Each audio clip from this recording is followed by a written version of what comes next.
Rachel from A Mother Far From Home. So let's talk witching hours. Woo! So witching hours are rough, mama. Now, you can have witching hours without having colic. You can have a normally happy baby with some witching hours. So I want to kind of get into what is witching hours. Now, if baby's just fussy all day long every day, that's not really witching hours. That's probably a food intolerance or something medical going on, okay? The witching hours are usually like this late, early evening to early evening, like a 6, 7, 8, 9, 10 to 11 o'clock hour. Sometime within there when baby's just super fussy and inconsolable.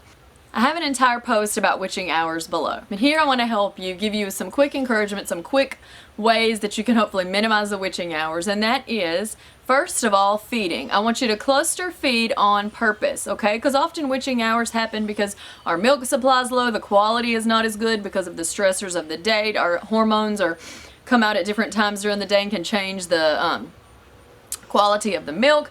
So often cluster feeding will help prevent, okay? So like maybe you feed the baby at 5, 7, 9, something like that. Then at least they're full. Then they can be settled a little bit more.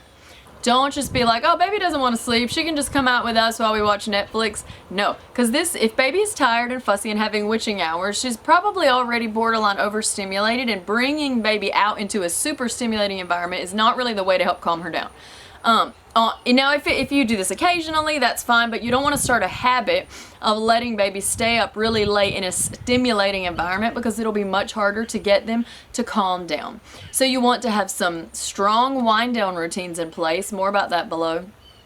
You want to make sure they have enough food, and you want to create a soothing environment. Now, also, witching hours more or less go away by about 3 months. So if you're having them a few times a week up till about 3 months, that's kind of normal, and I would suggest just making sure you're comforting baby. You're giving them as much attention as you can to make them comfortable. You want to cluster feed, but you don't want to overfeed. Just because baby is having witching hours doesn't necessarily mean they're hungry, and feeding them a lot more can cause some tummy upset. So I want you to cluster feed on purpose. I want you to avoid overstimulation. So keep them in a calming, quiet, dark, maybe some soft music environment. And I want you to not be super, super discouraged, because this is something that will pass. For more on witching hours, I have an entire post below.